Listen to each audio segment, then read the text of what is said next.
আল্লাহর ফজলে কাজ করা যাচ্ছে।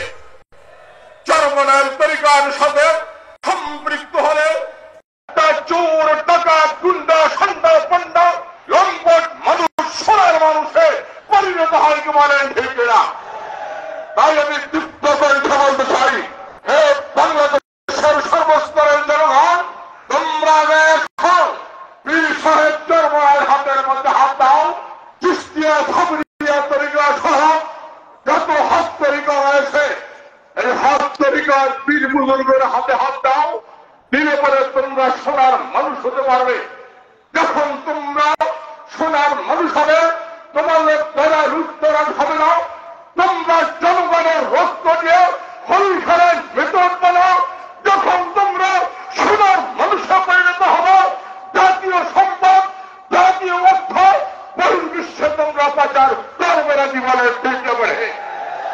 যখন পীর সাহেব চরমনার হাতে হাত দিয়ে তোমরা যখন সোনার মানুষে পরিণত হবে, তখন তোমরা জাতীয় সম্পদকে বিনষ্ট করবে না। তখন তোমরা জুলুম করবে না। তখন তোমরা শোষণ করবে না। তখন তোমরা প্রতিপক্ষের রক্ত দিয়ে হুলি খেলায় মধ্যে উঠবে না। যেটা হয়েছে বিগত দিনে আমার প্রিয় স্বাধীন সার্বভৌম বাংলার ভেতরে কি বলেন ঠিক হবে। তাই আসুন বরগুড়াবাসী সর্বস্তরের জনপদে আমি এই মঞ্চ থেকে উদাত্ত আহ্বান করছি, আসুন আমাদের মাঝে একজন সোনার মানুষ পরশ পাথর আবির্ভাব হয়েছে, আমাদের মাঝে এসেছেন। ওনার সান্নিধ্যে আমরা সোনার মানুষ বলে যাই। আল্লাহ হাফেজ। বাংলাদেশ জিন্দাবাদ। জিন্দাবাদ। আলহামদুলিল্লাহ। সংগ্রামী সমাবেশ মুজাহিদ সম্মেলনের এ পর্যায়ে গুরুত্বপূর্ণ ভাষণ প্রদান করবেন ইসলামী আন্দোলন বাংলাদেশের সাবেক সফল সভাপতি, ইসলামী আন্দোলন বাংলাদেশের বর্তমান প্রধান উপদেষ্টা, আজকের মুজাহিদ সম্মেলনের সম্মানিত বিশেষ অতিথি আলহাজ হযরত মাওলানা মাহমুদুল হোসেন ওলিউল্লাহ পীর সাহেব হুজুর কারাবুলিয়া। এ পর্যায়ে মূল্যবান বক্তব্য রাখবেন আলহাজ হযরত মাওলানা মাহমুদুল হোসেন ওলিউল্লাহ পীর সাহেব হুজুর কারাবুলিয়া। তৎকালীন ফ্যাসিস্ট সরকারের সময় কিন্তু মাহফিল করতে অনুমতি লাগতো, কিন্তু এই তৎকালীন স্বৈরাচারী হাসিনা আসসালামু আলাইকুম ওয়া রাহমাতুল্লাহ। এই বাংলাদেশে নাহমাদুহু ওয়া নুসাল্লি আলা রাসূলিল কারীম। ইসলামী আন্দোলন আম্মা বা'দ। বাংলাদেশে আউযু বিল্লাহি মিনাশ শাইতানির রাজীম।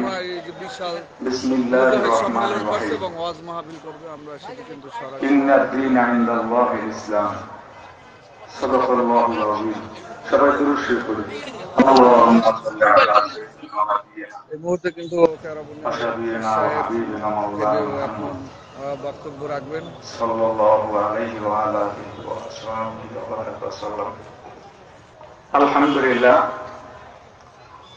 বাংলাদেশ মুজাহিদ কমিটি বরগুনা জেলা শাখা কর্তৃক আয়োজিত এই মুজাহিদ সম্মেলনে উপস্থিত অধ্যকার মুজাহিদ সম্মেলনের সম্মানিত সভাপতি, মঞ্চ উপবিষ্ট আছেন হযরত উলামায়ে কেরাম, ইসলামী আন্দোলন বাংলাদেশ মুজাহিদ কমিটি সহ আমাদের অঙ্গ সংগঠনের নেতা কর্মীরা, আমার সামনে উপবিষ্ট ইসলামী আন্দোলনের নেতা কর্মীরা, বিশ্বাস করি পাশাপাশি আওয়ামী লীগ, বিএনপি এবং অন্যান্য রাজনৈতিক দলের সকলে আমার সামনে উপবিষ্ট, আমি জানাই আপনাদেরকে আন্তরিক অভিনন্দন ও মোবারকবাদ। আমাদের সামনে উপবিষ্ট আছেন তিনি নাকি আমাদের রাহবার, খানকার পীর, ময়দানের পীর, আমিরুল মুজাহিদিন হযরত পীর সাহেবুল্লাহ মনে। আমি বিশ্বাস করি যে জাতির জন্য সৈয়দ রেজাউল করিমের মতো একজন ব্যক্তিত্ব থাকে, ওই জাতির পদস্খলন হওয়ার কোন সম্ভাবনা নাই। কারণ আমরা তার যোগ্য নেতৃত্ব আমরা দেখেছি। ইদানিং আমাদের সমাজে কিছু সংখ্যক ভাইয়েরা তারা বলে থাকে যে 24-এর 5ই আগস্টের স্বাধীনতা ইসলামী আন্দোলনের ভূমিকা কি। আমি ওই সমস্ত বন্ধুদেরকে বলবো, মহতারা মাহফিলুল মুজাহিদিন যদি আমাদের মাঝে না থাকতেন, আমি মনে হয় 24-এর 5ই আগস্টের স্বাধীনতা আমরা ভোগ করতে পারতাম না। যদিও বৈষম্য বিরোধী ছাত্র আন্দোলন তারা মাঠে ছিলেন, কিন্তু এদের যে রুহানি শক্তির যোগানদাতা আমি মনে করি মহতারা মাহফিলুল মুজাহিদিন। কারণ একটা অভ্যুত্থান ঘটাইতে হয়ে যে রুহানি শক্তির দরকার, শুধু বাস্তবিক শক্তির দ্বারা কোন অভ্যুত্থান ঘটানো যায় না, রুহানি শক্তির দরকার। এই 24-এর 5ই আগস্টের স্বাধীনতা রুহানি শক্তির যোগান দিচ্ছিলেন আমার মহতারা মাহফিল। এজন্য বরগুনার জনগণের পক্ষ থেকে মহতারা মাহফিলকে আমরা সাধুবাদ জানাই, অভিনন্দন জানাই, ধন্যবাদ জানাই। আজকে যেহেতু এই জেলা সম্মেলন মুজাহিদ কমিটি কর্তৃক আয়োজিত, আমরা যদি আত্মাকে পরিশুদ্ধ করতে পারি, কারণ আমাদের দেশে অন্যান্য রাজনৈতিক দল আছে, তাদের ভিতরে বাহ্যিক যে আদরের পরিবর্তন এটা আমরা লক্ষ্য করি না। সুতরাং পাশাপাশি আর্থিক যে পরিবর্তন সেটা না আসাটাই স্বাভাবিক। দর্শক, এই মুহূর্তে কিন্তু আপনারা জানেন যে চরমোনাইর পীর সাহেব মুফতি সৈয়দ মোহাম্মদ রেজাউল করিমের বরগুনায় আগমন করেছেন এবং এখানে কিন্তু মুজাহিদ সম্মেলন এবং বরগুনা জেলা মুজাহিদ কমিটির আয়োজনে কিন্তু এই মুজাহিদ সম্মেলন এবং আজ মাহফিল হবে এবং এর প্রধান অতিথি কিন্তু চরমোনাইর পীর সাহেব হযরত মাওলানা মুফতি সৈয়দ মোহাম্মদ রেজাউল করিম।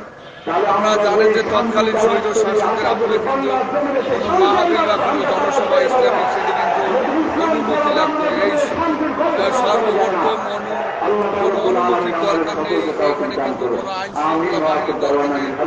তারা কিন্তু এই মাহফিল এবং সমাবেশ করছে, আমরা সেটি আপনাদের দেখাবো।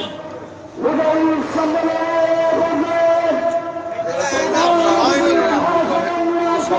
এবং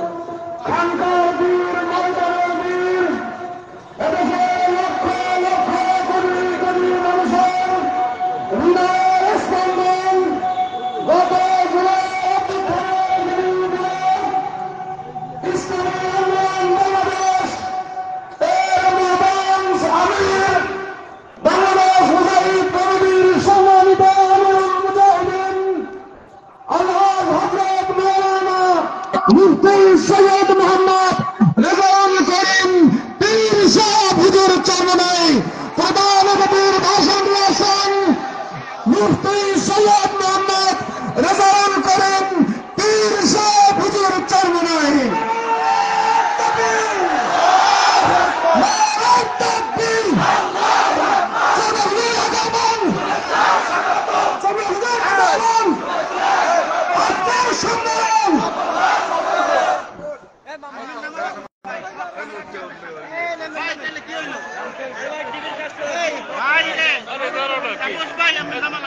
তুমি এখানে আসো, আমার লোক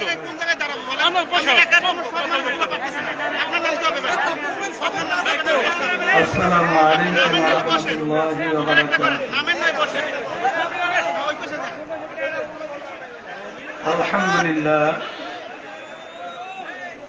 আলহামদুলিল্লাহি ওয়া কাফা ওয়া সালামুন আলা ইবাদিহিল্লাযীনা ইসতাফা। أعوذ بالله من الشيطان الرجيم. بسم الله الرحمن الرحيم. وما أرسلناك إلا رحمة للعالمين. صدق الله العلي العظيم.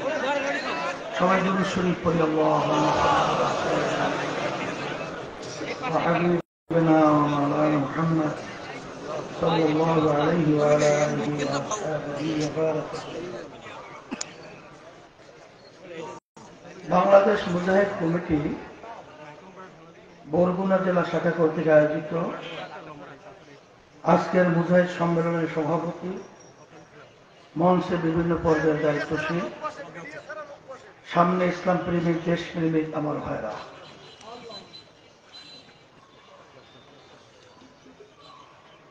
আল্লাহ রাব্বুল আলামিন তার রাসূলকে দুনিয়াতে পাঠিয়েছেন কেন? শান্তির দূত হিসাবে। এই কথাটা শুধু আমরা বলবো তাই না, আপনারা যদি ইতিহাস আলোচনা পর্যালোচনা করেন দেখবেন অক্সফোর্ড বিশ্ববিদ্যালয়ে যে প্রতিষ্ঠানটা প্রতিষ্ঠিত করেছে বিজেপিরা,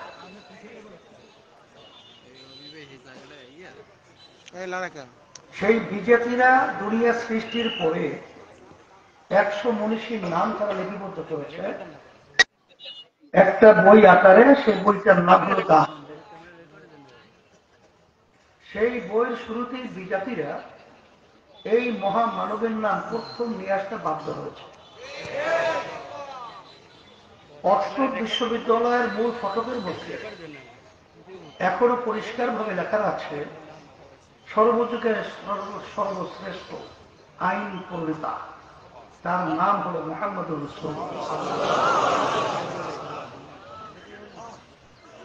আল্লাহ রাসূল সাল্লাল্লাহু আলাইহি ওয়াসাল্লাম যে শান্তির দূত এবং দেশের নীতি আদর্শ নিয়ে আসছেন, তার বাস্তবতা হিসেবে বেশি দূরে যাওয়ার কোনো প্রয়োজন হয় না। 2024 জুলাই কিছুদিন আগস্টের পর আপনারা দেখেছেন ইসলামী আন্দোলন বাংলাদেশ এবং বাংলাদেশ মুজাহিদ কমিটি এই নীতি আদর্শ ব্যক্তি থেকে শুরু করে রাষ্ট্রীয় পর্যায়ে আন্তর্জাতিক পর্যায় পর্যন্ত বাস্তবায়নের চেষ্টা করে যাচ্ছে।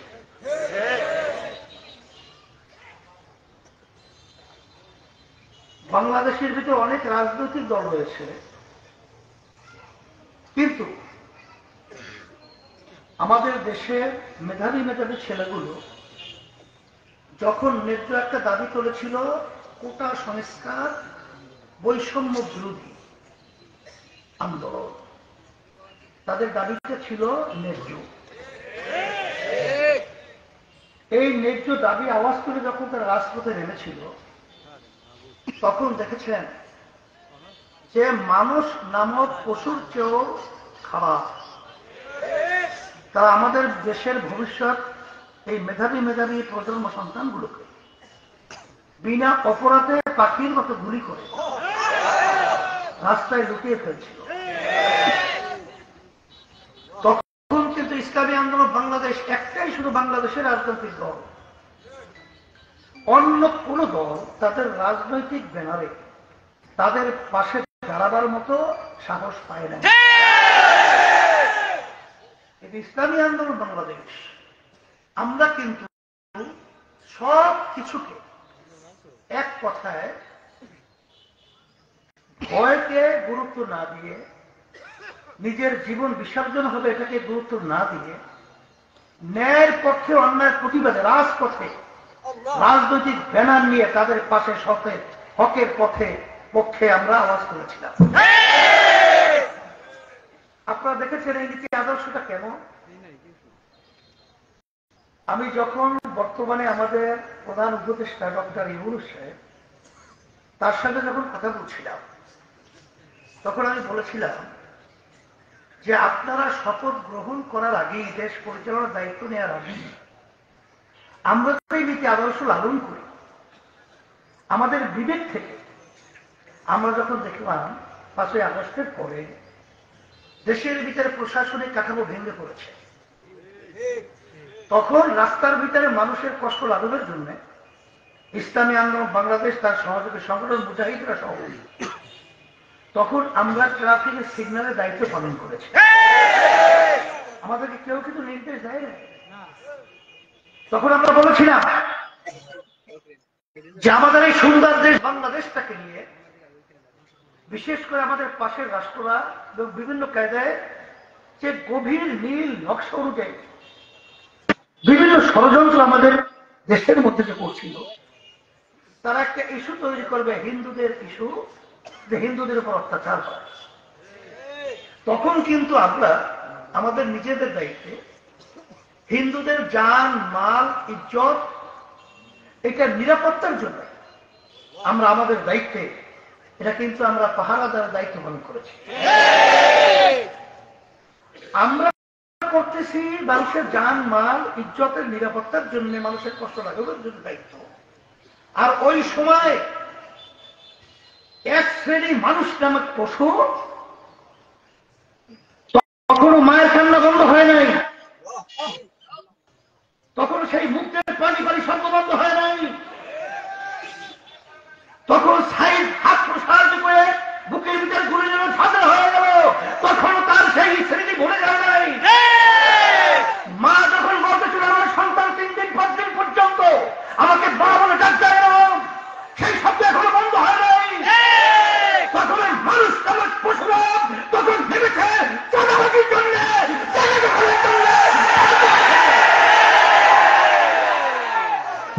আপনারা দেখেছেন ইসলামী আন্দোলন বাংলাদেশ তখন নেমেছিল দেশকে রক্ষার জন্য। ইসলামী আন্দোলন বাংলাদেশ নেমেছিল তখন মানুষের জানমাল নিরাপত্তা ইজ্জত সুরক্ষার জন্য। আমি বারবার বলে থাকি ইসলামী আন্দোলন বাংলাদেশ 1987 সাল অদ্যবধি পর্যন্ত ইসলামী আন্দোলনের ব্যানারে একজন এমপিও কিন্তু আমাদের সংসদে যায় না। এর অর্থ কি? আমরা খুব ছোট দল না, একেবারে ছোট দল। বাংলাদেশে আমাদের সমর্থন আছে। আমরা ইচ্ছে করলে 2, 4, 5, 10টা ডজন এমপি, এটা আমাদের জন্য অনটুর ব্যাপার ছিল। এটা আপনারা বলতে পারবেন, আমি জানি 2024 জানুয়ারি 7 যে জাতীয় নির্বাচন হল, নির্বাচনের নামে প্রহস হল। আমার সঙ্গে কি কথা হয়েছে, আমাদেরকে বিরোধীরা বানাবার জন্য কিন্তু চেষ্টা কম করা হয় না। কিন্তু আমরা পরিষ্কার বলেছি ইসলামী আন্দোলন বাংলাদেশ এবং চরবরাই মিশন মুজাহিদ কমিটি সহ এটা নিছক 2-1টা এমপির জন্য, 2-1টা মন্ত্রিত্বের জন্য, কিছু সম্পদ সম্মানের জন্য প্রতিষ্ঠিত হয় না। এই সংগঠন প্রতিষ্ঠিত হয়েছে দুনিয়াতে শান্তি, আখিরাতে মুক্তির লক্ষ্যে। আপনারা আমাদেরকে যত ধরনের অফার দেন, কিন্তু আমরা কখনোই পর কাছে হতে চাই না। কারণ বাংলাদেশের ভিতরে 100-এর ভিতরে 92 জনের মতো মুসলমান বসবাস করে। এই 53 বছর স্বাধীনতার বয়সে আমরা দেখেছি বারবার আমাদেরকে ব্যবহার করে ওরা ক্ষমতায় গিয়ে ওই টেবিলের মধ্যেই মদের লাইসেন্স পাস করা হয়, আইন পাস করা হয়, বেশ্যাবৃত্তির লাইসেন্স দেওয়া হয়, বিভিন্ন সময় ব্যবহার করে ওরা ক্ষমতায় থাকার পরে এই দেশকে 5 বার চোরের দিক থেকে তাম বিশ্বে ফার্স্ট বানায়। তাম দুনিয়ার ভিতরে চোরের দিক থেকে ফার্স্ট 5 বার আমরা দেখেছি। আমাদেরকে ব্যবহার করে ওরা পাশের রাষ্ট্র ভারতের দালালি করে। আমাদের সমস্ত শিক্ষা সিলেবাস থেকে ইসলামকে একেবারে উঠিয়ে বঙ্গোপসাগরে নিক্ষেপ করার পদক্ষেপ নেওয়া হয়েছিল। মুসলমানদের ইতিহাসকে বিকৃত করে মিথ্যা ইতিহাসের মাধ্যমে আমাদের ভবিষ্যৎ প্রজন্ম সন্তানগুলোকে ইসলামের প্রতি ঘৃণা জমাবার জন্য বিভিন্ন নীল নকশা তৈরি করা হয়েছিল। আপনারা দেখেছেন শেষে যে আওয়ামী লীগের প্রধানমন্ত্রী, আমরা প্রধানমন্ত্রী কখনোই বলি নাই, এখনো বলি না, কারণ সেটা বাংলাদেশ জনগণের ভোট করে প্রধানমন্ত্রী হয় নাই। যখন নাকি সে ভারতে গেল, নরেন্দ্র মোদী শপথও দিতে পারে নাই, তখন তার সাথে 10টা চুক্তি করেছে। আমরা ভালো করে পর্যালোচনা করে দেখেছি, একটা চুক্তিও বাংলাদেশের জন্য একেবারে কিঞ্চিত করে উপকার হয় না, সব ভারতের স্বার্থ। এবং তিনি তো বলেছেন যে আমি ভারতকে যা দিয়েছি এটা মনে রাখতে হবে, বলতে পারবে না। কথা তো ঠিকই আছে। আর আমরা কি করেছি? হব্বুল ওয়াতানি মিনাল ঈমান, ঈমানের একটা অংশ হলো এই জন্মভূমির মহব্বত, দেশের মহব্বত। এত বড় কুলাঙ্গার আমাদের দেশে মাটিতে বসে বিদেশি দালালি করা, আর এই দালালের আমরা সহযোগিতা হবো, সহযোগিতা করবো।